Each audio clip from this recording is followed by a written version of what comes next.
Então, gente, boa tarde.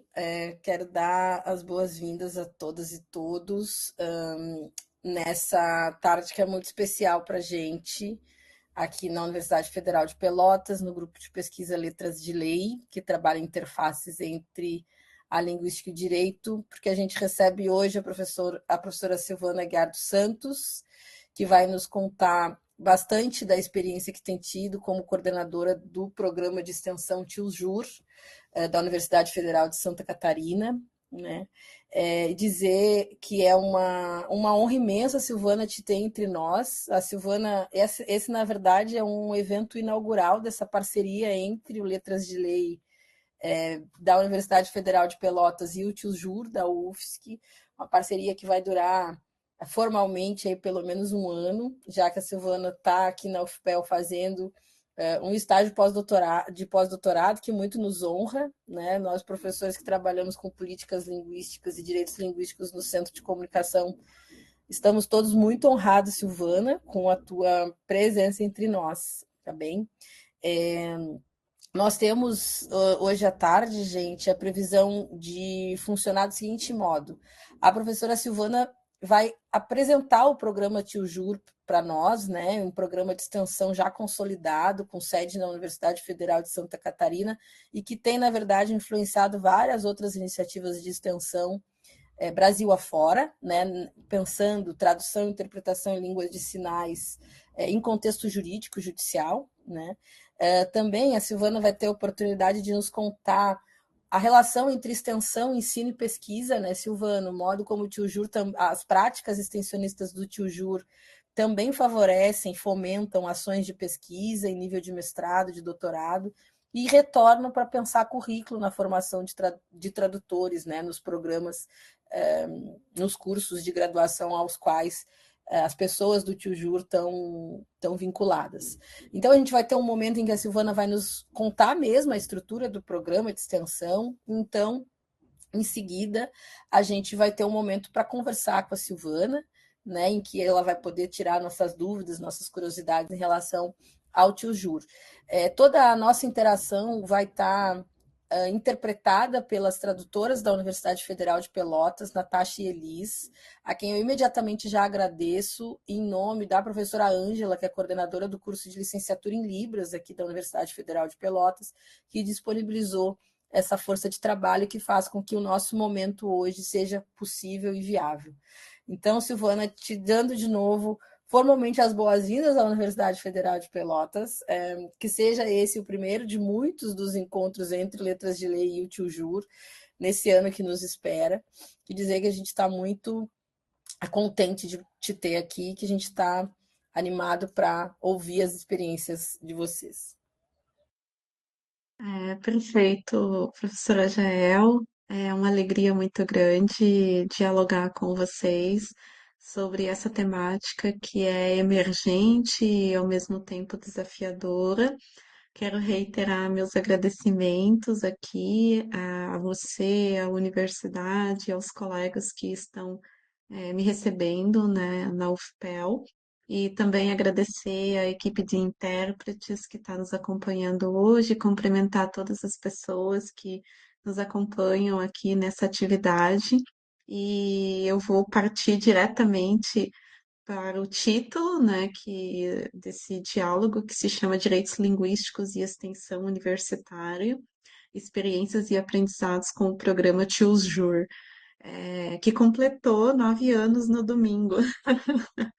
É, dia 16 de novembro de 2016 foi o dia da fundação do TILSJUR. Não vou me apresentar, porque a professora Jael já fez isso, a gente também está com um tempinho aqui ah, um pouquinho, né, atrasado, assim, a gente tem o teto até 17h30 e eu quero me organizar para ver se mais ou menos até umas 16h50, no máximo 17 horas, eu encerro a minha apresentação e aí a gente passa para um momento de diálogo, digamos assim. Então, primeiramente, eu penso que é importante a gente entender a extensão como um espaço digno de diálogo, de promoção do saber, um espaço onde a gente pode construir conhecimento. E muitas das pessoas me perguntam por que que o Tioosjur ele não se tornou um grupo de pesquisa ainda. Eu sempre respondo que no formato como inicialmente eu idealizei ele, e aí eu não estou sozinha, porque eu fui a idealizadora enfim, do programa, mas eu quero mencionar aqui a presença de dois professores no meu departamento, que é o professor André Reichter, o sinal do professor André é assim, e a professora Mariane Rossi Stampf, o sinal dela é assim, que estiveram desde o início comigo nessa empreitada. E eu sempre pensei também que eu não queria começar de cima para baixo, ou seja, fazer uma pesquisa sobre uma determinada temática e apresentar essa temática para a comunidade surda, para os tradutores e intérpretes, né? É como se isso fosse uma linha que explicasse as reivindicações dessas comunidades. Eu quis construir com essas comunidades, ouvir dessas comunidades quais eram as reivindicações. Então, como intérprete de Libras português, que sou de origem e muito me orgulha, eu comecei atuando nos espaços jurídicos, bem diferente do que a maioria dos meus colegas de área iniciam, que normalmente é no contexto educacional, ou no contexto religioso, ou em outros contextos, né, de iniciação à interpretação. Esse espaço sempre foi um espaço muito instigante para mim, por N motivos, e eu sempre me questionava sobre a promoção do acesso, a questão da inclusão das pessoas surdas dentro dos processos judiciais, como que essas pessoas eram representadas, como que era a qualidade de interpretação. Eu sou de uma cidade do interior do Rio Grande do Sul, que se chama Santa Maria, então, comecei a aprender Libras dentro da universidade em 1997, quando ainda não tinha toda a parte de respaldo legislativo, legal, assim, em relação à língua de sinais. Fui para a educação especial porque eu queria aprender Libras dentro desse espaço e me tornar intérprete. Naquela época ainda não tinha, curso de bacharelado em tradução e interpretação. Então, mas eu já pensava assim, poxa, essas pessoas, pelo que eu via, do que eu acompanhava como intérprete, outros colegas mais experientes a atuarem, era um serviço ainda muito precário, falta de pagamento, na maioria das vezes pro bono, ou seja, voluntário. Às vezes os processos eram engavetados, a depender da temática, principalmente envolvendo mulheres vítimas de violência. Então, isso me questionava um pouco, né? E aí, eu também sempre pensei essa universidade como um espaço promotor de pesquisa. Só que naquela época ainda não tinha uma discussão sobre isso, porque se lutava muito mais para que as pessoas surdas acessassem a educação. Ainda não se tinha um espaço de garantia, né? E eu sempre pensava assim, bom, já tem muita gente trabalhando dentro do âmbito educacional. A gente precisa pensar no âmbito de saúde, no âmbito da assistência social, no âmbito, de justiça, enfim. Eram esses os espaços que mais, assim, me causavam desafios para poder pensar, porque eu não via pesquisa nesse sentido naquela época, né? Só que demorou muito tempo para que eu conseguisse desenvolver um espaço de pesquisa dentro desse campo, porque ao longo de toda a minha formação, né, terminei a graduação, mudei para Santa Catarina, fiz mestrado, doutorado na UFSC, e sempre os campos de maior demanda eram educação, linguística, né, depois, né, mais recentemente a linguística. E tá tudo bem, gente. Eu acho que é o processo que a área caminhou. Mas, por outro lado, eu também vi os meus colegas intérpretes pouco afeitos assim a querer atuar dentro do âmbito de justiça, né? Dentro do âmbito jurídico. E isso tem uma explicação, no sentido de que é o contexto que a gente menos tem familiaridade. Então, eu sempre repito em aula para os meus alunos, assim, eu digo, a escola, todo mundo passou pela escola, então você sabe os ritos, os protocolos, todo mundo tem experiência com a escola. A saúde, a grande maioria tem experiência com a saúde, já fez vacina, já acompanhou alguém no pronto-socorro, enfim, passou por consultas médicas, em casos mais graves passaram por cirurgias, mas o contexto, jurídico, a grande maioria nem sempre tem essa experiência, e isso afasta a construção de repertório do intérprete porque ele não faz ideia, muitas vezes, de como chegar naquele espaço, qual é a função de cada instituição jurídica, como que acontece o rito para que ele possa se familiarizar, aonde que ele senta. No âmbito jurídico, tudo tem lugar para determinadas pessoas. O juiz senta num lugar, o promotor senta no outro. A posição desse intérprete, ela fica muito vulnerável dentro desse contexto, né? E também, sempre que eu perguntava para a comunidade surda se essa comunidade tinha experiência com interpretação ou com acesso ao âmbito de justiça, eles me diziam assim: eu limpo. Ou seja, em língua de sinais, isso significava o quê? Eu não tenho nada pendente com a justiça. Então eu ficava me questionando, mas o espaço da justiça também é um espaço de reivindicação de direitos. Então, como a comunidade surda está acessando ou não está acessando esse espaço, todas essas questões orbitavam. E aí, tive a oportunidade de ver que no Brasil ainda não tinha assim uma associação específica da área, eh, enfim, uma comunidade que agregasse intérpretes dentro desse campo. E observei que outros países já estavam mais avançados nesse aspecto, né? Só que, ainda assim, esses países gozavam de uma outra estrutura econômica.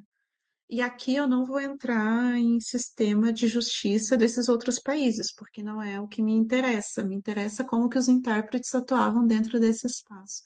Então, foi em 2016 que eu embarquei para a Inglaterra para conhecer os intérpretes de BSL, que é Língua de Sinais Britânica inglês, por ter uma vasta experiência. E é a partir daí que, quando eu retorno, se cria o Tioosjur como um espaço de, digamos assim, acolhimento, um espaço onde a ideia sempre foi integrar ensino, pesquisa e extensão, porque esses são eixos que norteiam o nosso trabalho dentro da universidade pública. Nos últimos anos, a gestão tem entrado também, mas eu pensei mais no eixo ensino, pesquisa e extensão. Então, assim, eu sempre quis, tudo que eu vou trabalhar vai ter tios juros.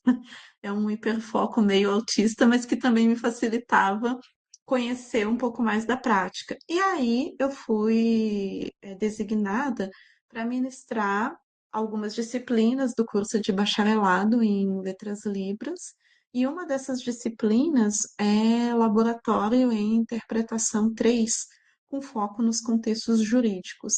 E não tinha material para trabalhar com essa formação. Então, o Tios Jura, ele também serviu de propulsor para integrar atividades pedagógicas para essas turmas inicialmente. E hoje em dia tem vários colegas no Brasil que estão discutindo essa temática, né? Tem envolvido o âmbito de pesquisa muito maior. Então, assim, contextualizando um pouco, essa a história do Tios Jura. E aí a gente também precisa pensar numa universidade que esteja engajada, que esteja aliada da sociedade, a fim de promover enfrentamentos para diminuir as desigualdades sociais. E a desigualdade linguística, ela é, sem dúvida, um dos elementos que hoje em dia a gente ainda não tem. Quer dizer, já melhorou bastante. A gente tem enfrentado com muito vigor, mas me parece que ainda é bem emergente falar de desigualdades linguísticas, né? E nesse sentido, assim, eu agradeço muito, assim, os colegas surdos que estão presentes aqui, né? Os colegas da comunidade surda, tradutores, intérpretes, os demais interessados no tema, porque cada um de vocês que conversa hoje aqui é responsável também por se tornar um agente em que pensa sobre língua, sobre linguagem, sobre justiça, sobre direitos. Então, acho que nesse sentido, assim, é muito bem-vindo essa questão. Para além disso, é preciso pensar também numa produção de conhecimento aplicada com impacto social. Eu venho de comunidade periférica, nunca pensei que o conhecimento só deve ficar dentro do âmbito da universidade. Ele precisa conversar com as comunidades que estão lá fora. E acho que a extensão é um dos melhores meios para a gente poder iniciar essa conversa, né? Além disso, ela também oferece um espaço de formação crítica para os estudantes. É quando você vai para a rua, é quando você ouve o que as pessoas estão reivindicando, que você traz elementos para enriquecer a sua formação como cidadã.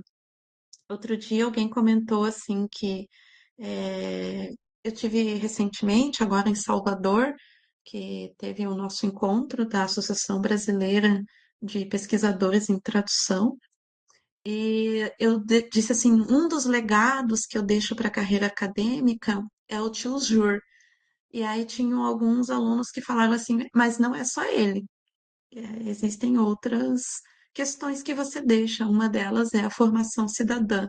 E eu não tinha parado para pensar sobre isso, assim, então acho que destacando aqui esse elemento importante de que o aluno que passa pela universidade pública tem a oportunidade de se tornar um cidadão mais crítico e também de desenvolver projetos que envolvam acessibilidade linguística, tradução, interpretação, materiais bilíngues e por aí vai. Então, digamos que era um pouco de tudo isso. Eu estou tentando ajustar aqui, mas para mim está aparecendo, está cortando o slide. Só um minutinho, deixa eu ver se eu consigo. Para nós não está cortando, Sil. Não? Agora não, não, tem 4 itens, né? Isso. Tá, Tá. são, Que tá bom aparecendo então que não está cortando. A partir de tudo isso, era importante pensar também num espaço que envolvesse garantia de uso, né? E de preservação e desenvolvimento das línguas, porque esse judiciário, esse espaço legal da década de 90, ele não era o mesmo que a gente vê hoje, onde tem uma discussão muito mais aberta e ainda assim desafiadora em relação às questões de acesso de diferentes comunidades, né? Então, como intérprete, eu vi ocorrer muitas coisas, que obviamente não vou falar aqui por questões éticas, mas que me preocupavam. Então, às vezes, a pessoa surda estava numa situação muito complicada judicialmente, mas porque ela não tinha tido acesso à informação. Então, esse é um ponto que me preocupava muito, né? Então, assim, a violação dos direitos, em alguma medida, ela acontecia porque não tinha nada em língua de sinais, não tinha vídeo em Libras, não tinha material que pudesse orientar a comunidade surda de como proceder, né? Então, assim, a gente tem um Estado em que a materialidade é a língua, mas que não torna acessível essa língua para pessoas que não falam português. Então, isso obviamente não inclui só os surdos, né? Só as comunidades surdas, mas outras comunidades também que ficam em situação de vulnerabilidade. E aí, o reconhecimento da pluralidade linguística, ele foi um dos pontos chaves, assim, do Tio né, dentro da sua criação, fundamentados principalmente nos princípios de dignidade, cidadania e democracia. E aí, hoje em dia, com o pós-doutorado, uma das tarefas é poder pensar nesses conceitos que eu estou apresentando aqui para vocês.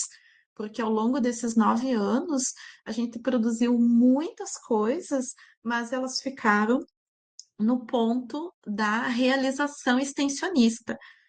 Agora ela dá um passo além, que é transformar isso em dizer sobre pesquisa, né? Então, assim, vocês vão dizer, Silvana, por que que você inverteu o caminho? Eu inverti porque eu gosto de coisas que são desafiadoras, ou seja, é tornar a extensão um espaço de produção de pesquisa, né? Então, acho que isso é um dos elementos, assim. Ninguém pode dizer que o Tio Jur não produziu coisas. A gente produziu em contato com a comunidade surda e agora a gente passa a discutir, dialogar e pensar. Tudo isso tem a ver com inovação social, porque mostra também que essa inovação social ela é recheada de outros elementos, inovação linguística, inovação tradutória, interpretativa, e ela faz um giro na pesquisa, que é esse redirecionamento, ou seja, não é uma pesquisa para a sociedade, é a sociedade para a pesquisa. Talvez isso seja pouco discutido ainda dentro do nosso campo, mas aí, fazendo um parêntese, eu penso, isso é uma visão muito minha, assim, de que durante muitos anos a gente esteve muito afastado das comunidades e hoje em dia a gente paga um preço muito alto enquanto universidade por esse afastamento. Então, assim, é difícil você ter minorias que estejam dentro da universidade, grupos minoritarizados falando sobre as suas experiências. Eu acho que esse é um ponto marcador muito importante, né? E passando assim rapidamente nos registros históricos, né, a gente tem aí a presença de intérpretes. Eu sempre trago esse dado aqui. Esse dado não é meu, isso está no Museu do INES. O INES é um Instituto Nacional de Educação de Surdos. O primeiro registro de interpretação no âmbito jurídico de forma maior é em 1907. Esse dado não é meu, esse dado é da pesquisadora Solange Rocha. Então, assim, ela encontrou esse dado de que teve uma rebelião de surdos no INES na década de 1907 e teve a necessidade de ter intérpretes e o delegado enviou uma carta, o que seria o termo de nomeação, né? Convocando a professora, aliás, convocando não, nomeando a professora para que ela pudesse interpretar as pessoas surdas. O que que era uma rebelião? As pessoas surdas estavam reivindicando melhores condições eh, de moradia, perdão, dentro do INES naquela época. O Tio Juro, ele não tá só também, né? A gente se inspirou em experiências internacionais, né? Então, por exemplo, o Just Sign, que é o que vocês estão vendo aqui na tela, o Just Sign é uma espécie de consórcio na União Europeia que reúne vários países, envolve vários países e muitos pesquisadores da área das línguas de sinais.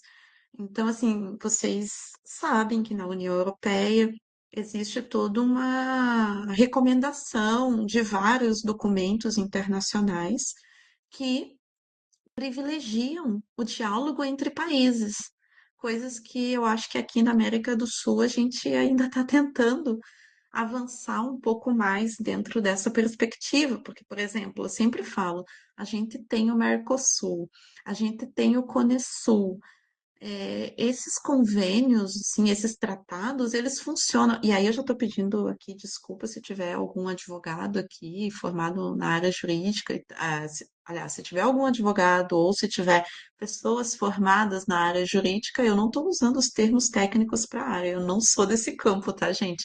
Eu dialogo com esse campo. Então me corrijam, por favor, aí no chat os termos corretos para a gente poder conversar. Mas, enfim, essas resoluções, esses tratados, né, eles funcionam de forma mais, digamos assim, equânime. Existe uma relação entre esses países com base nesses documentos. a gente não está aproveitando no ponto de vista da política linguística, da política de tradução, o tanto que a gente pode fazer com os tratados que nós temos aqui na América do Sul. Agora, nos últimos, talvez 5, 10 anos, que alguns diálogos têm surgido, né? E eu sempre insisto nesses diálogos, porque me parece que as condições nossas do Brasil são muito mais semelhantes com países daqui da América do Sul, haja vista, situações assim exitosas em outros países, né? Tipo, a própria, enfim, a própria. Deu um branco, deixa eu só um minutinho. As próprias ações desenvolvidas na Bolívia, na Colômbia, no Equador, né, no próprio Paraguai, que tem duas línguas oficiais, a gente tem uma série de elementos que podem entrar em congruência dentro desse campo. Então, creio que o tio Jur, ele sempre está muito atento a essas questões. E no início, quando eu falava sobre isso, alguns colegas meus diziam assim, Silvana, ideia é essa de tentar trazer ensino, pesquisa e extensão tudo junto? Como isso vai funcionar? E eu dizia assim, as pessoas precisam conhecer, elas precisam criar repertório, porque não basta. Seria muito fácil para nós do Tio Jur criar uma lista de orientações para que os intérpretes atuassem na área jurídica. Isso já existe. É só a gente pegar os exemplos dos Estados Unidos, da Inglaterra, das associações, da própria NEDIT, que é a Associação Internacional dos Intérpretes, desculpa, Associação Nacional dos Intérpretes da Área Jurídica, tradutores e intérpretes jurídicos nos Estados Unidos, e traduzir. Mas sem repertório, gente, sem considerar a realidade brasileira, a gente fica com muitos desafios. Então, nesse sentido, foi que a gente pensou, a gente tem que estar engajado com a comunidade, não pode ser de cima para baixo. Hoje em dia, creio que a gente já consiga fazer isso, assim, em diálogo com o grupo, né? Então, esse Justify foi um elemento bem importante.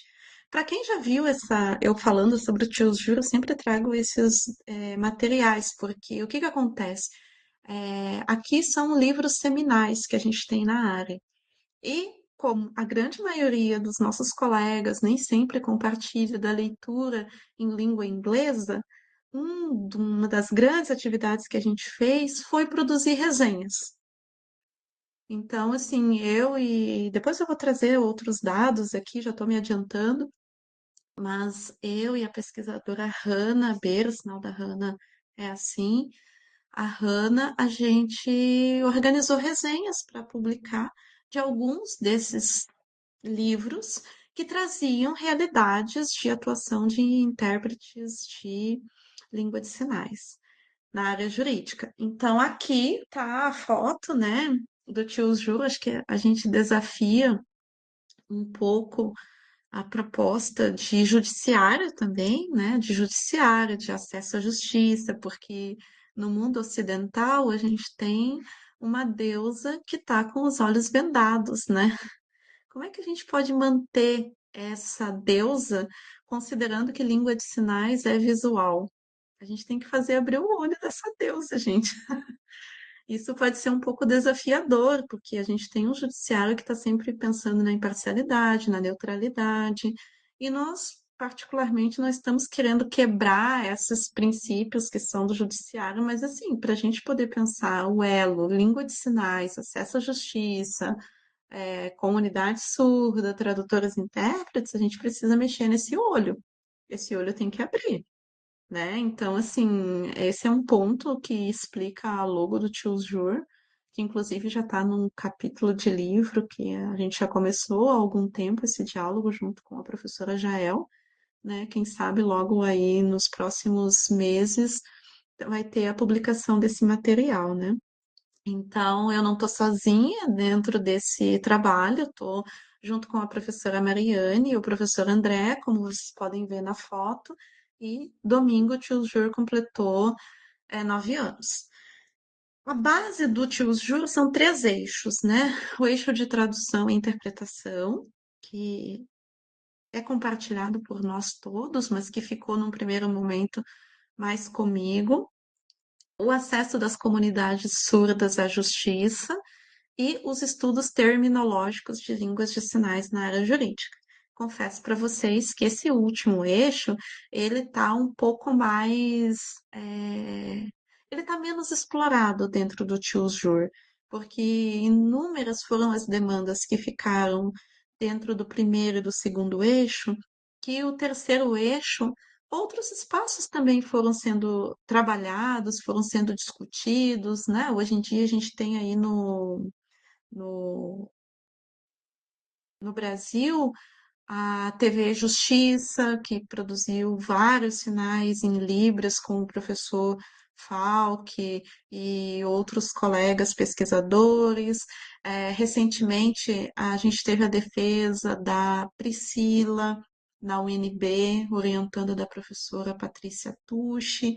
Né? A professora Patrícia Tucci é uma das grandes referências no âmbito da terminologia, junto com outros colegas, que têm discutido uma série de propostas dentro do âmbito da terminologia e todos os seus desdobramentos. Então, assim, a gente não tem explorado tanto essa temática no TIOS-JUR, mas tiveram pessoas que passaram pelo TIOS-JUR que defenderam trabalhos, né, dissertações e teses, mas sob o olhar da professora Mariane, que é do campo também da terminologia e que é uma pesquisadora que tem contribuído muito dentro dessa temática.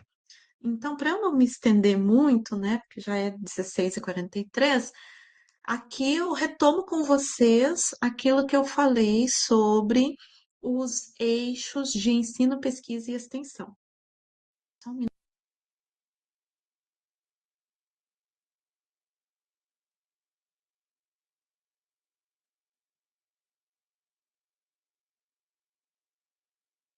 Então, esses eixos de ensino, pesquisa e extensão, eles são fundamentais, porque como eu falei para vocês lá no início, eu venho da UFSM, né? Então, na UFSM, a gente, há muitos anos, já na década de 90, discutia essa relação entre esses três espaços que eles deveriam funcionar de forma integrada.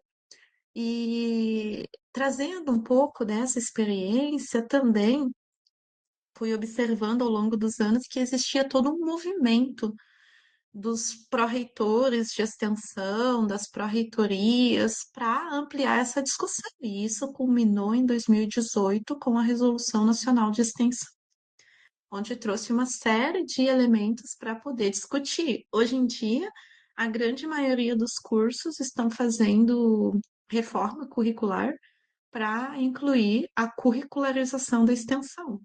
Então, assim, quem não estava discutindo em algum momento, com todas as críticas que isso engloba, né? Porque, obviamente, a gente precisa discutir, não é só colocar extensão dentro do currículo, não vai resolver.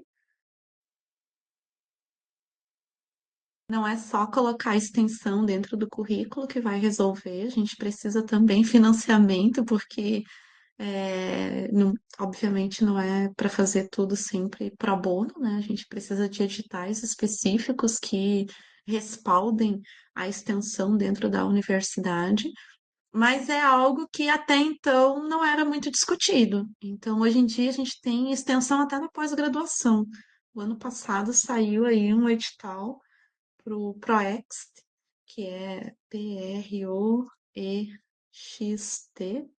o PROEXT, que era um edital específico para verbas na pós-graduação. Só que aí pergunta, quem é que faz extensão na pós-graduação? Parece que as coisas não estavam muito, assim, esclarecidas, né? Então, acho que nesse sentido, assim, o tio Jur é um elemento que colabora para que esse ensino não seja só na graduação, seja também na pós-graduação.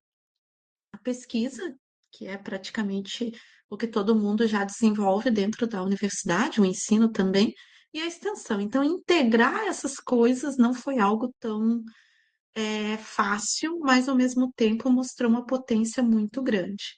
E aí, o carro-chefe do nosso trabalho foi a tradução de uma cartilha sobre violência doméstica. Eu sempre mostro essa foto, perdão, não é querendo me enaltecer, não é isso, mas assim, é para dizer, foi por meio da tradução, e isso foi muito estratégico. Deixa eu até olhar quem é que está na lista aqui.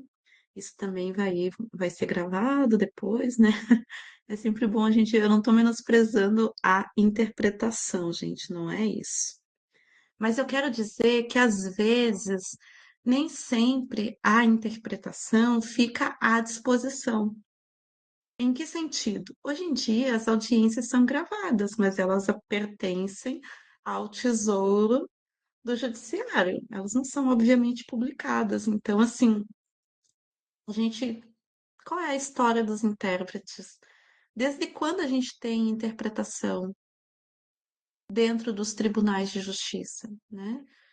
Hoje em dia, uma das primeiras pesquisas que está sendo discutida envolvendo o Tribunal de Justiça é a do Samuel.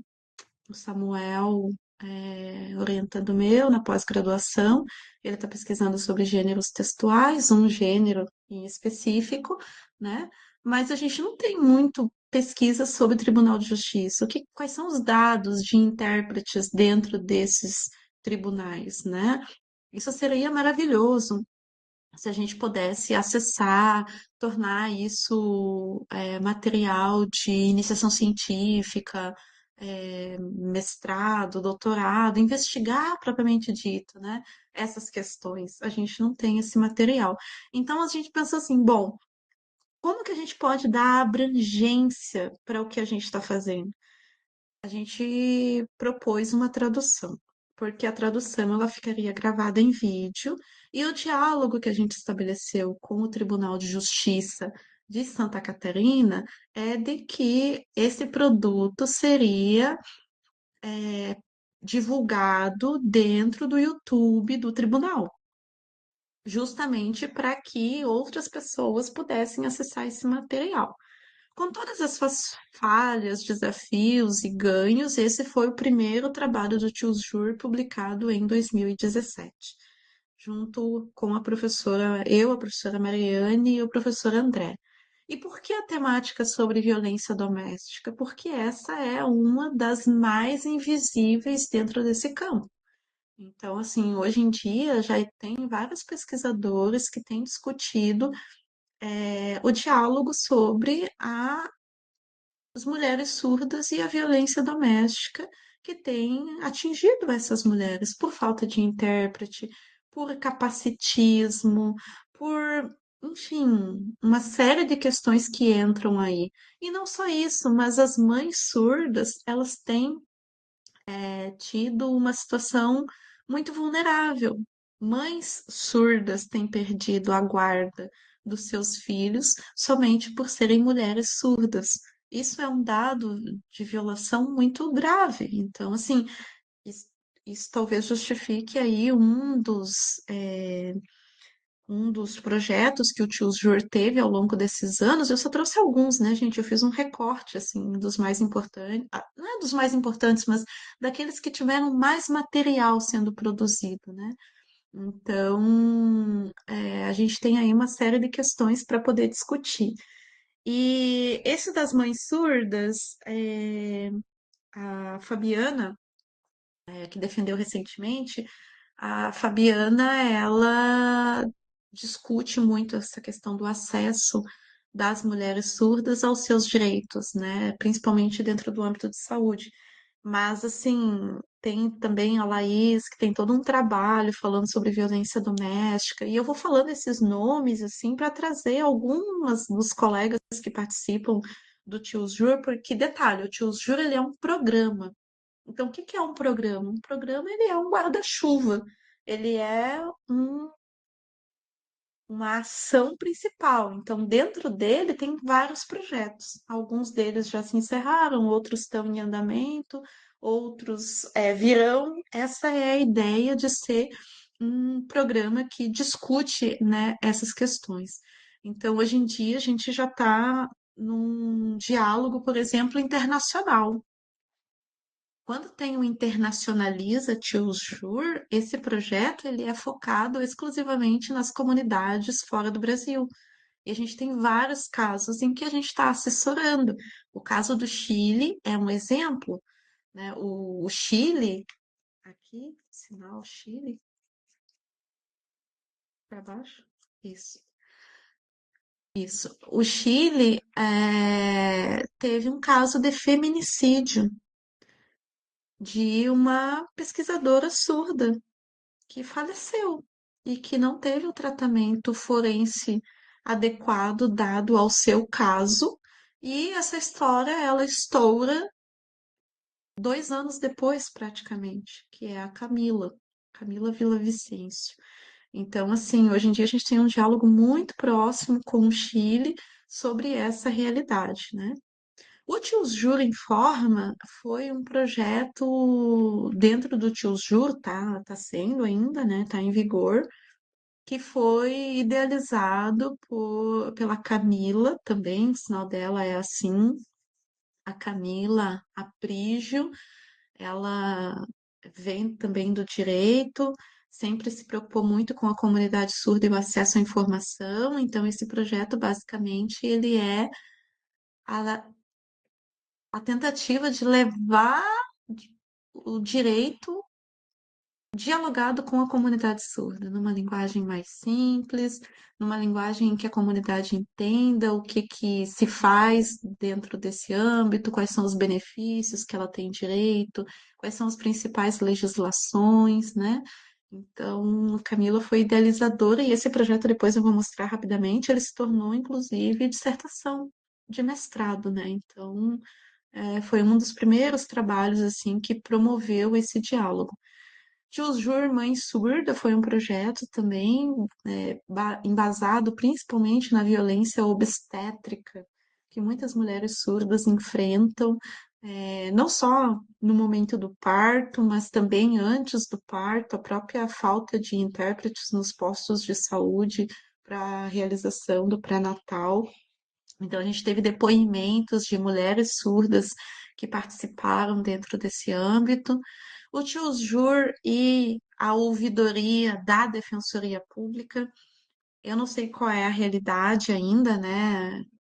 Enfim, da região sul, digamos assim, mas hoje em dia as defensorias, elas enfrentam uma série de desafios.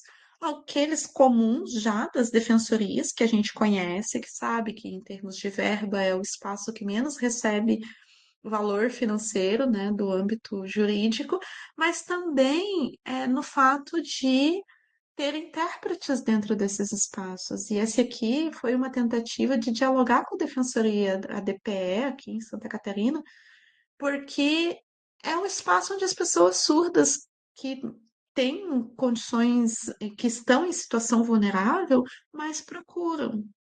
E normalmente não tem intérprete dentro desses espaços, né?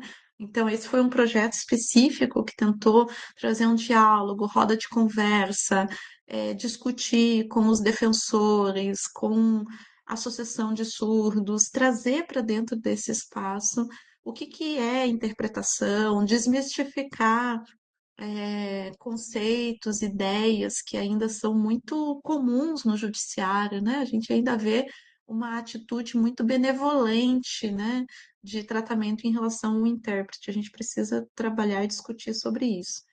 E o TIOSJUR Gabinete de Crise, que foi o ano passado, no Rio Grande do Sul, teve toda uma situação de enchentes, né, envolvendo entre maio, final de abril, início de maio, várias cidades foram afetadas e a comunidade surda também foi afetada, né? O governo do estado não tinha uma secretaria, uma situação de crise que envolvesse intérpretes. Então a gente pensou assim, nossa, o que que os intérpretes do Rio Grande do Sul estão fazendo? Eles estavam junto com a associação, a AGILS, né? Eles estavam na linha de frente, trabalhando com produção de vídeo, com interpretação ao vivo, né? Tem aí todo um trabalho que foi feito pela Laís e outros colegas, né? Que eu não vou me recordar o nome, mas aqui deixo menção à Gils, que trabalhou à frente disso, junto com outros colegas de outras cidades também, que estavam trabalhando profundamente dentro dessa temática. E nós estávamos longe, né, em Santa Catarina. Pensamos, o que que a gente pode fazer? Trabalhamos também na produção de material específico. A gente desenhou um projeto do gabinete de crise para 45 dias e foi uma produção baseada nesse momento específico para poder trabalhar essa temática. Hoje em dia, a Laís pesquisa sobre isso, assim. Laís, o sinal da Laís é esse, desculpa, é assim. O sinal da Laís é esse, né? Ela está fazendo um mestrado com essa temática de justiça climática e outros. Aqui uma foto do Tio Jura em Forma. Aqui algumas fotos também compartilhando, né, sobre as mesas, palestras, encontros que foram produzidos ao longo desses anos, lives também. A gente teve que se adequar à pandemia, né? Teve toda uma obra aí produzida. Para quem quiser, tiver interesse, pode procurar o YouTube do Tio Jur. Aqui alguns registros também desses encontros. Essa foto da direita, ela, deixa eu ver, direita minha, esquerda de vocês. À esquerda de vocês, tem uma foto aqui que mostra pesquisadores surdos de vários países da América Latina que dialogaram numa roda de conversa sobre eh, enfim, sobre o acesso das comunidades surdas à área jurídica, né? Então, tem muitas coisas assim. Aqui no âmbito da pesquisa, alguns registros, né? Eu acho que o próprio termo precisa ser pensado, né? Existe uma distinção entre o que que significa interpretação jurídica e o que que significa interpretação judicial. Existe uma distinção. E nem sempre a gente dialoga sobre isso dentro do campo, né? Então, deixo aqui o registro para a gente também aprimorar essas questões, né? Porque o que que acontece? A gente tem determinados grupos que focam e discutem somente na interpretação de audiência, somente na interpretação de julgamento, somente na interpretação em tribunal.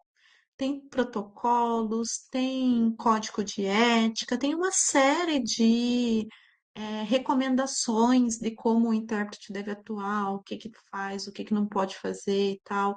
E esse é um ponto que, na área da língua de sinais, eu acho que a gente precisa aprimorar essa discussão. Porque existe esse campo específico, inclusive tem alguns colegas que estão desenvolvendo importantes pesquisas dentro desse âmbito, e existe aquele campo que ele é maior, ele é mais genérico, né? Então, no campo genérico, por exemplo, a gente tem demandas de interpretação na delegacia, nos escritórios, nas entrevistas com advogados e outros espaços em que existem recomendações também, existe todo um protocolo de ética, mas que nem sempre esses espaços eles conversam. E às vezes há alguns estremecimentos também entre intérpretes que estão exclusivamente olhando dentro desse campo e intérpretes que estão olhando dentro desse outro campo. Então, assim, jurídico, judicial é um espaço que eu sinto falta de discutir um pouco mais dentro da nossa área. E uma das principais coisas que as pessoas nos procuram é: vocês fornecem intérpretes para o âmbito jurídico? A gente diz não, a gente não fornece. Ah, mas por que se vocês se chamam tradutores e intérpretes para a área jurídica? Não, a gente quer justamente sensibilizar a importância de ter esse diálogo. É claro que, de modo individual, alguns dos nossos membros do TIOSJUR trabalham para o âmbito jurídico, já foram nomeados ad hoc, interpretaram, enfim, mas o TIOSJUR em si, a gente não fornece intérpretes para o judiciário, a gente, acho que isso precisa ficar assim bem marcado, né? Aqui eu trago também um exemplo de pesquisa que tem sido trabalhado, né? É uma tese do Elano. É uma tese que fala sobre os surdos presos, né? Inclusive, hoje na UFPEL está acontecendo um evento, né, sobre remissão de pena. Essa é uma temática que me interessa muito dialogar, porque as pessoas surdas presas, elas estão numa situação duplamente vulnerável e é muito bom assim poder ver aqui o professor Dionísio, o sinal do professor Dionísio é esse. O professor Dionísio é um professor surdo na UFSC que tem trabalhado com segurança pública. Então, assim, faço referência aqui ao professor Dionísio, que é um pesquisador que tem discutido, dialogado dentro dos presídios e das suas instâncias com surdos que estão privados de liberdade, né? Então, só trouxe o exemplo dessa pesquisa aqui, já estou me encaminhando para o final. Essa é um exemplo da dissertação da Camila. Se vocês colocarem depois na internet, podem procurar. Esse é foto com autorização da Camila. Esse foi os vídeos que ela pesquisou na série do Tio Juro Informa, apenas para ilustrar. Essa outra dissertação foi desenvolvida pelo Wagner, que inclusive na semana que vem vai ter uma atividade que em breve a gente vai divulgar também. O Wagner foi me orientando na Poete, o sinal da Poete é assim, no Ceará, UFC. Então, fica aí também, é um dos primeiros pesquisadores a trabalhar gênero textual em delegacia, né? Acho que essa é uma temática também que aparece. Aqui os 3 livros que a gente fez a resenha, que eu comentei com vocês, que eu classifiquei como comunicação científica, né? Coloquei assim em resenha, mas é algo que a gente precisa discutir, porque a resenha ela está em todos os campos, alinhando ensino, pesquisa e extensão, né? Aqui na parte do ensino, é uma visita na Defensoria Pública, aliás, interpretação, né? Eu até brinco que hoje a aula de interpretação vai ser na Defensoria, hoje a aula de interpretação vai ser no tribunal. Então, colegas, parceiros aqui que aceitaram fazer essas aulas práticas, né, na disciplina de Lab 3. Aqui na extensão também, a gente teve aí uma série, 2 séries.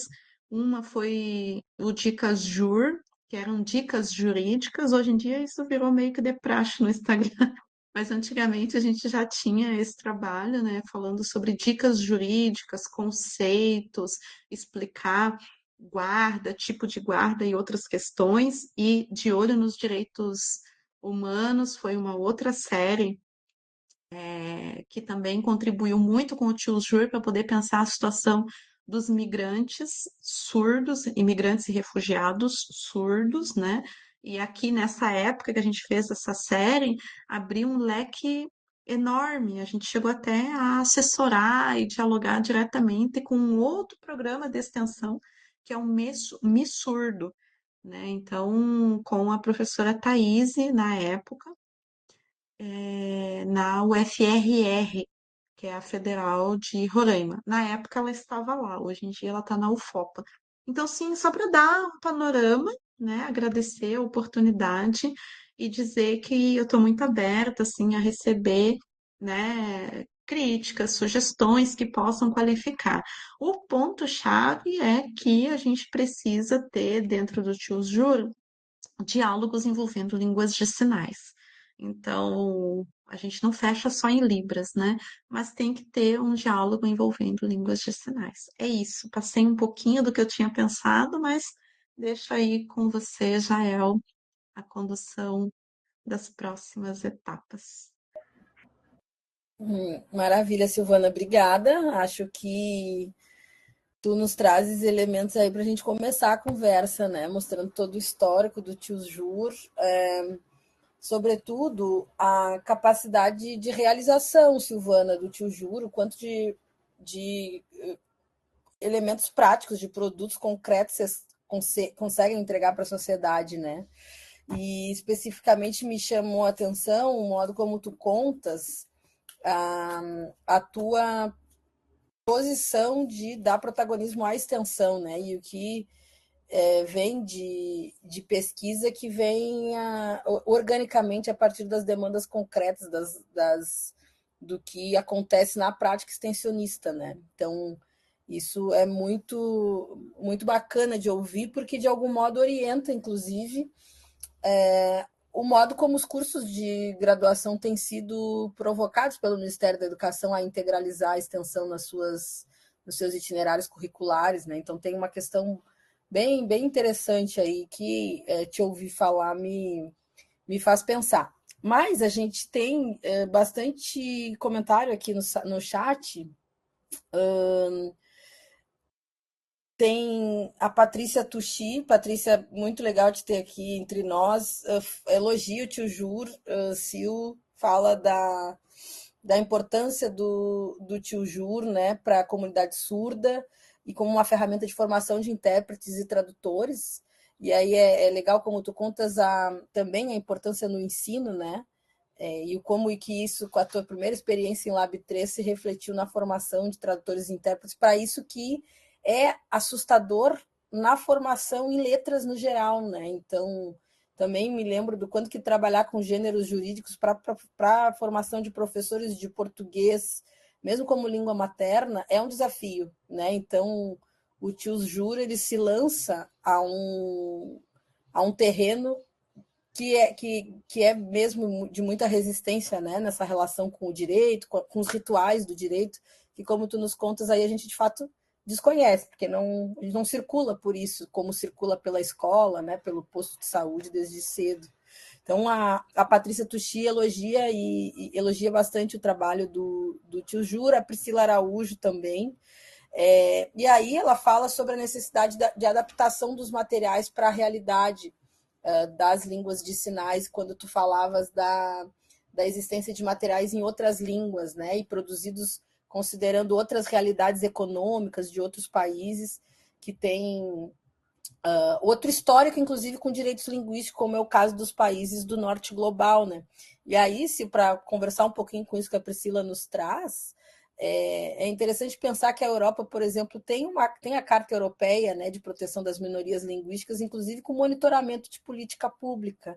E na América Latina a gente não tem isso, né? Muito embora tu mesma dizes, né, da vanguarda que ocupam Bolívia, Equador e Colômbia, por exemplo, em relação a direitos linguísticos indígenas, nacionalizando línguas, mas isso não necessariamente se reflete em política pública, né?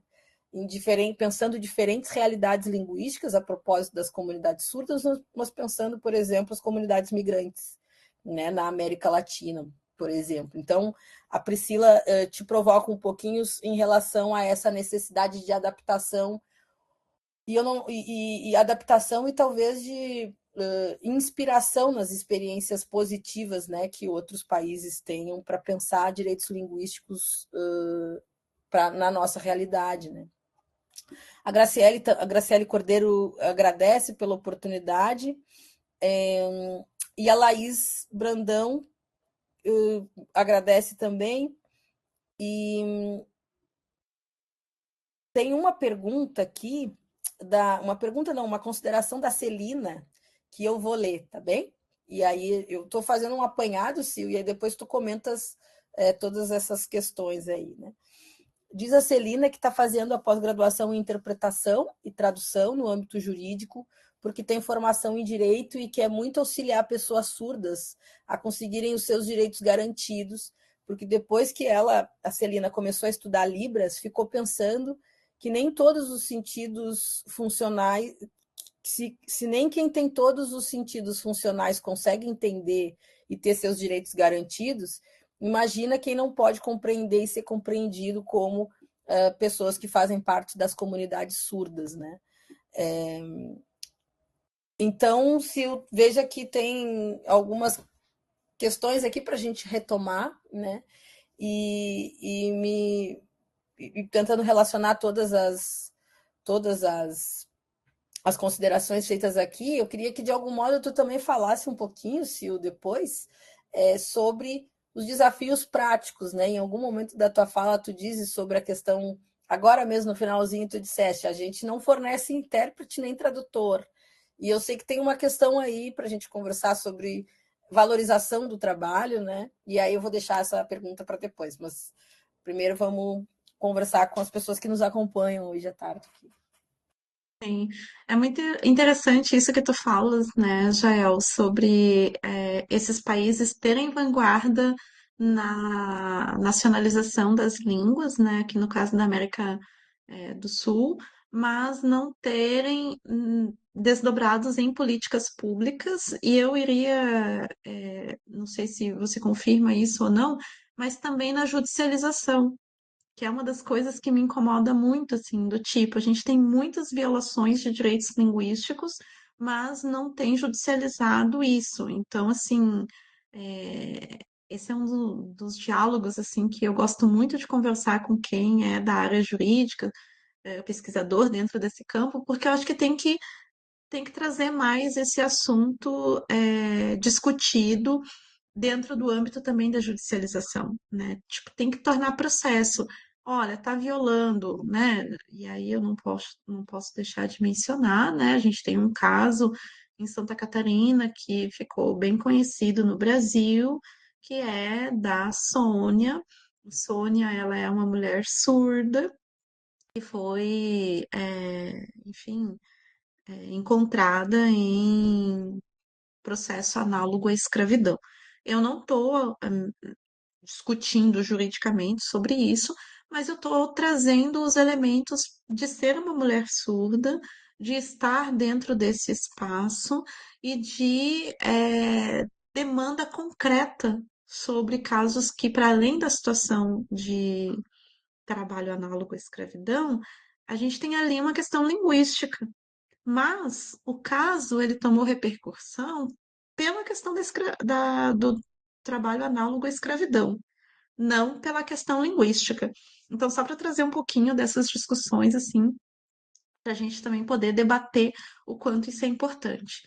E com tanto o que a professora Patrícia Tucci menciona, né? Eu agradeço a professora Patrícia Tucci no momento também está afastada para pós-doutorado, está na Espanha, né? Então é muito bacana assim poder ver os colegas prestigiando, os colegas amigos, né? O professor Dionísio também está afastado para pós-doutorado, poder dialogar esse momento que é justamente sobre isso, né? O que que tem que está sendo produzido, por exemplo, dentro da Espanha, dentro de outros espaços, que a gente pode trazer para essa formação de intérpretes, porque, tal como a Priscila fala, tem que adaptar.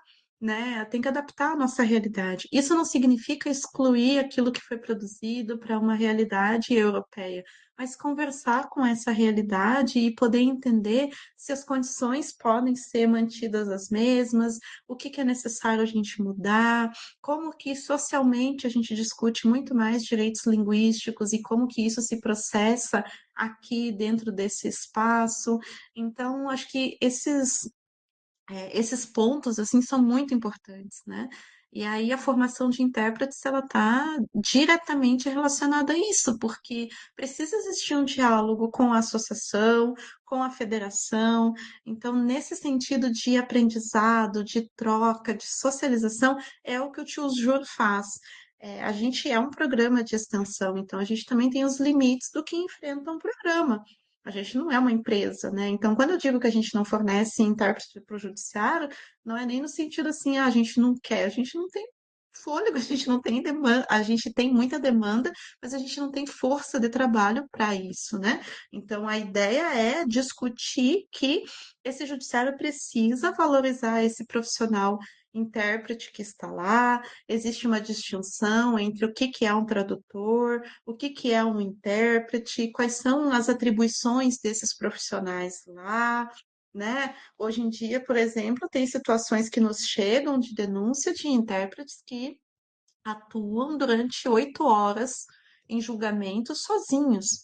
Isso é inadmissível. A gente tem uma lei aí que recentemente foi aprovada sobre o revezamento, né? Então, assim, o judiciário, essa discussão ainda está sendo muito devagar, mas existem casos exitosos, sim, que merecem ser mencionados, né? Inclusive de tribunais, por exemplo, que fizeram editais de seleção para todas as varas, para todas as comarcas.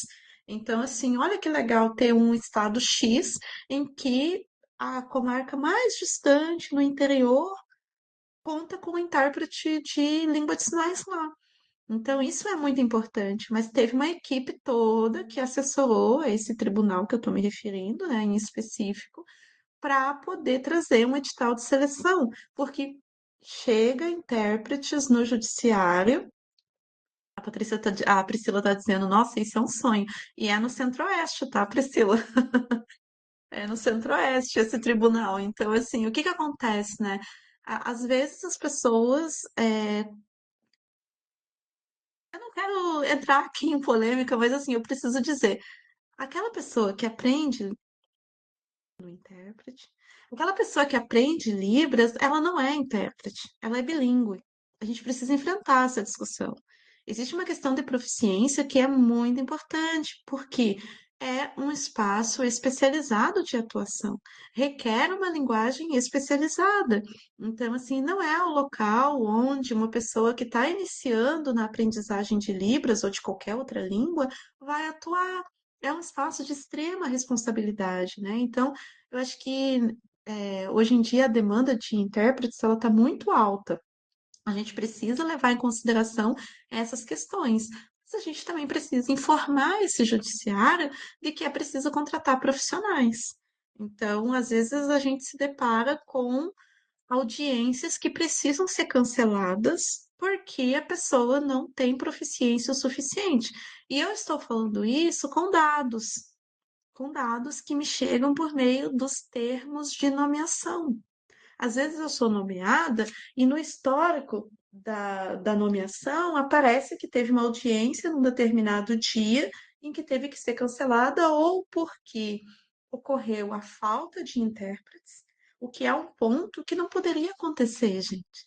Porque se a pessoa surda está identificada no processo de que ela é sinalizante, de que ela utiliza Libras, o seu, o seu advogado, enfim, as pessoas que, os agentes que estão responsáveis juridicamente por aquela situação, precisam acionar intérpretes. Então, esse é um ponto assim que me preocupa muito, assim. Então, fechando essa parte, quando a Celina diz assim, se pessoas que não são surdas conseguem acessar, mas que ainda assim têm dificuldade, pessoas surdas enfrentam outras dificuldades. E sim, sem dúvida, enfrentam outras dificuldades em que é preciso um judiciário mais inclusivo, um judiciário que esteja atento a essas questões. Agora, eu sempre penso muito numa tríade, né? Tríade em que sentido? Esse diálogo entre acesso à justiça ou o judiciário, as comunidades surdas e os tradutores intérpretes, é importante que eles estejam alinhados. Porque senão, se eu chegar com práticas que me cabem para atuar como intérprete, para um judiciário que não conhece qual é o meu papel, quem eu sou, ou mesmo as pessoas surdas que não conhecem o seu papel do intérprete, isso fica desalinhado. Então, eu acho que é muito importante, cada vez mais, estou vendo que tem vários colegas aqui que são formados em direito, que estão presentes, é muito importante que a gente alinhe esses diálogos, né? Sente para discutir, para poder trabalhar, para poder pensar nessas questões que importam e muito, né?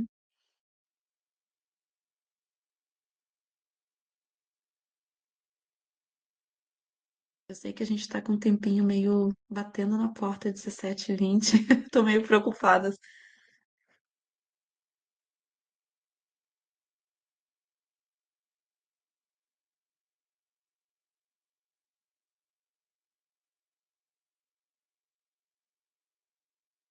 Eu não estava conseguindo ligar meu microfone. Sil, a Celina reitera, né, que o problema é que muitos advogados não sabem que existe disponibilidade de intérpretes e que precisam ser solicitados no processo.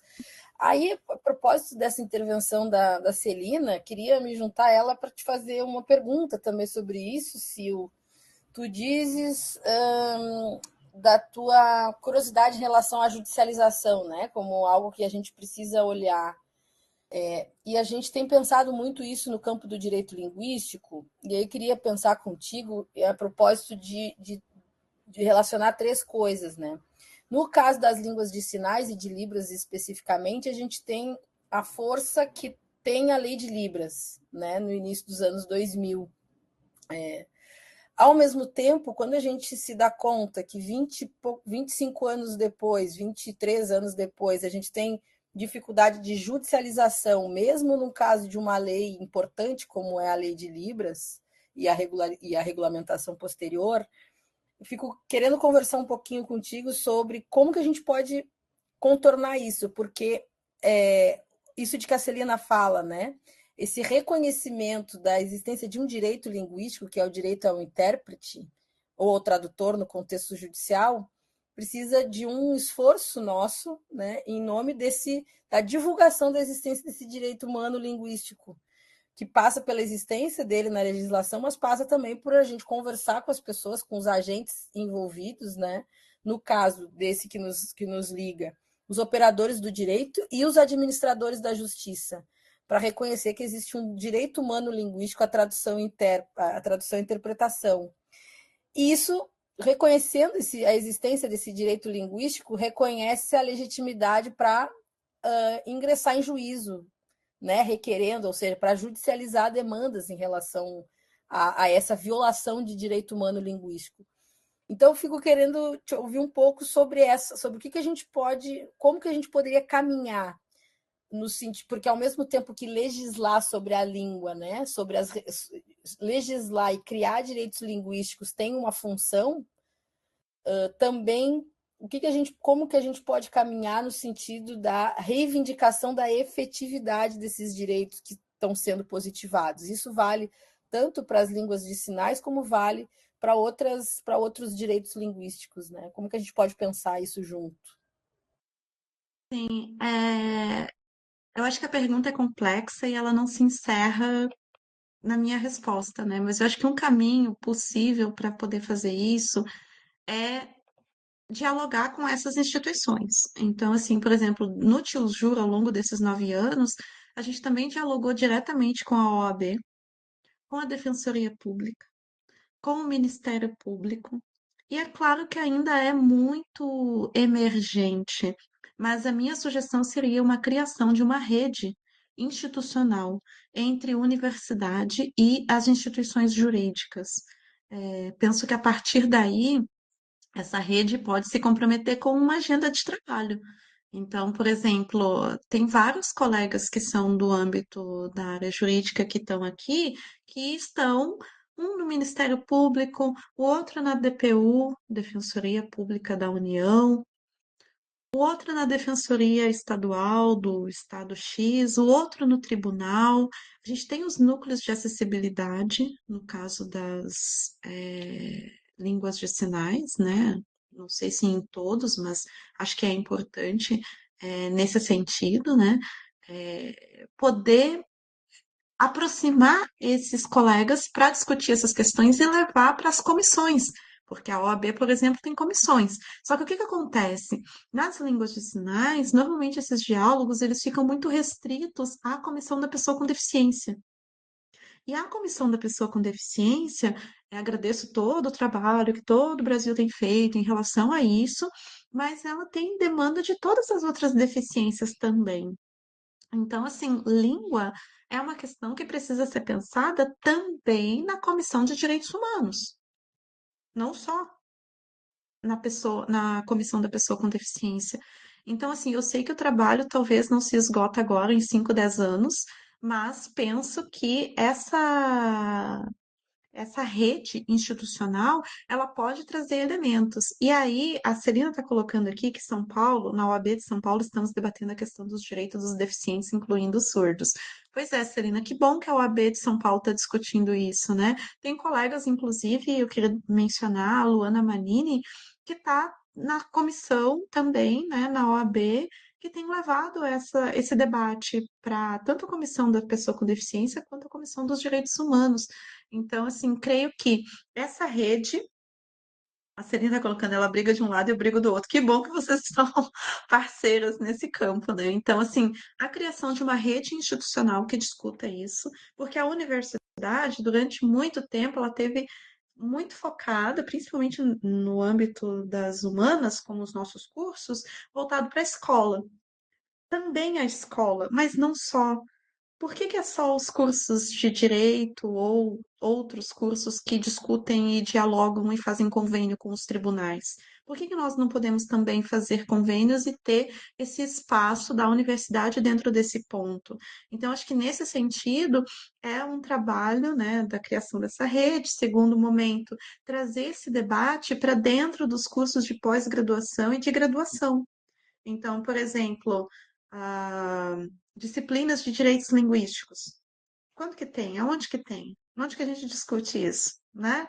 Acho que a gente tem que trazer mais esse espaço inovador para outros programas de pós-graduação para a gente poder pensar. Porque eu vejo que no âmbito das humanas a gente discute muito, e aí o que eu estou chamando de humanas, né?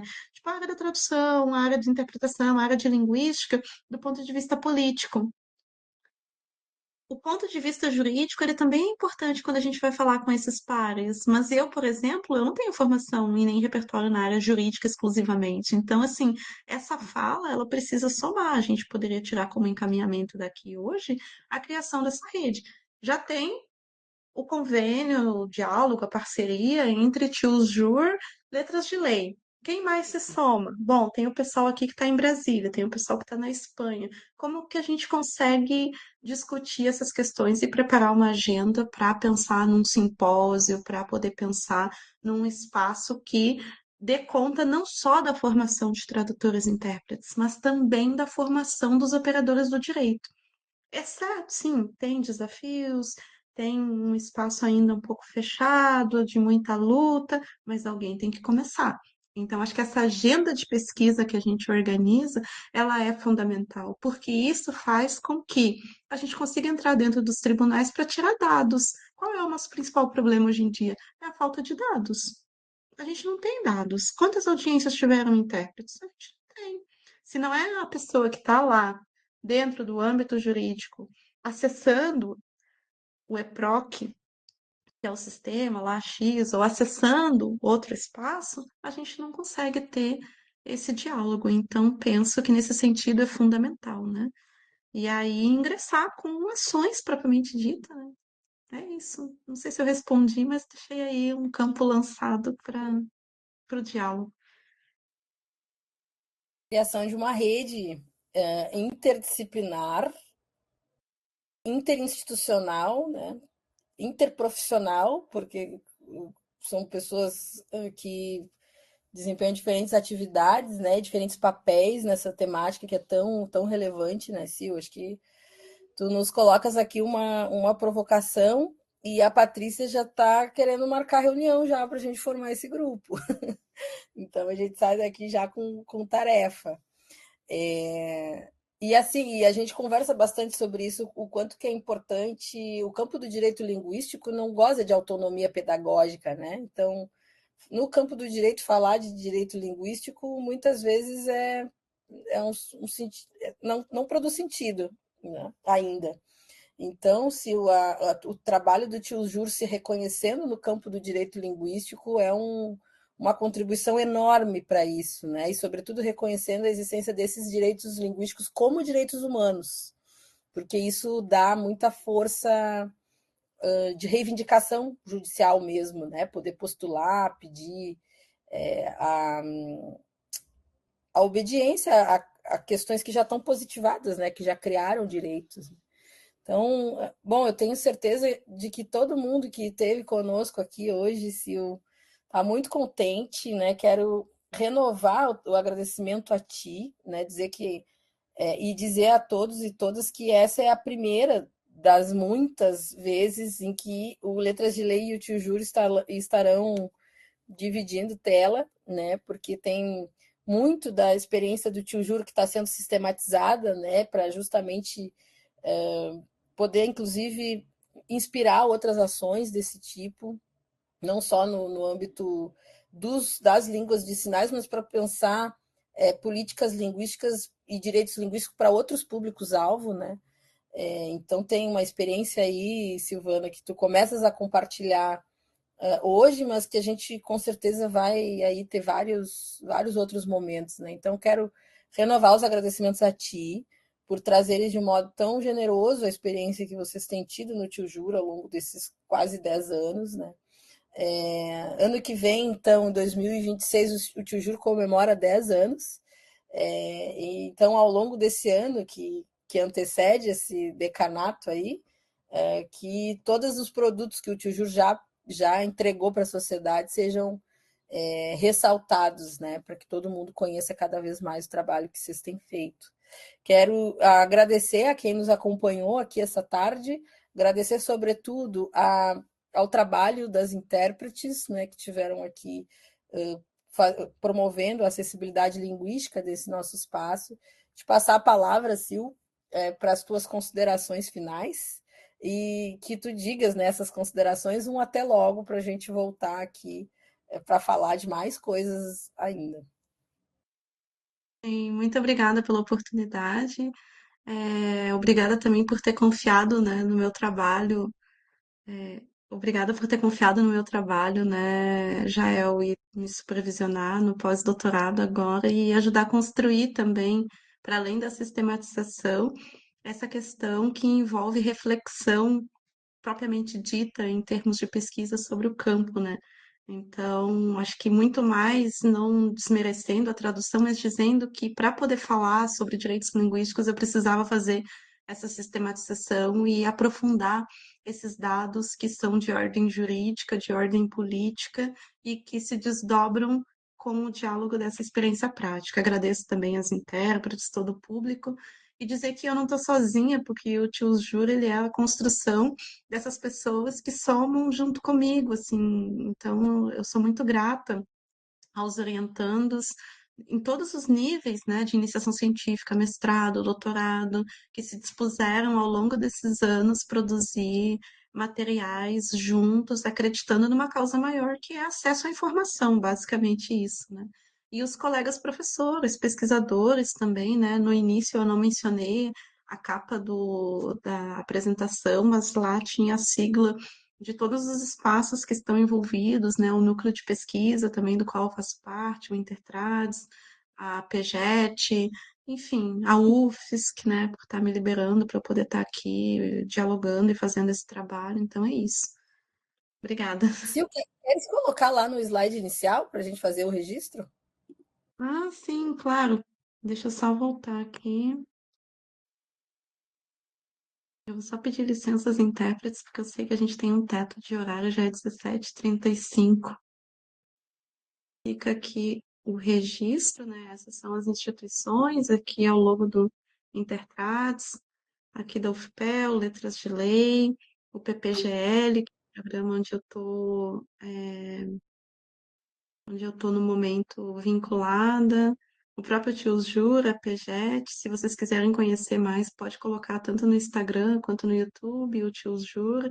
E se você me permite, queria também convidar o pessoal para fazer um registro, uma foto, e assim a gente poder encerrar esse momento com prévia de poder prosseguir os próximos diálogos, né? Isso. Então, pessoal, quem puder, abra a câmera, por gentileza.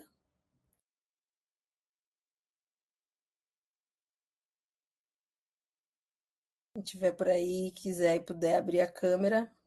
Ó, Patrícia. Tudo bom, Patrícia? Bom te ver. Prazer meu, professor, já é um prazer. Aqui está um pouquinho frio e também já é bem tarde, mas Obrigada, gente, pela presença, pelo diálogo. Olha, eu tô tirando um print aqui também, Sil. Vamos lá. Vamos? Um, dois, três e. Muito bem. Bom, Janice, Dionísio, tu aparece aí de novo para a gente registrar agora. Tu não estavas no anterior. Vamos lá. Foi. Gente, muitíssimo obrigada. Tô certa de que, Sil, a gente vai ter bastante desses momentos aí pela frente. Muito obrigada, Natasha e Elis, professor Dionísio, professora Patrícia.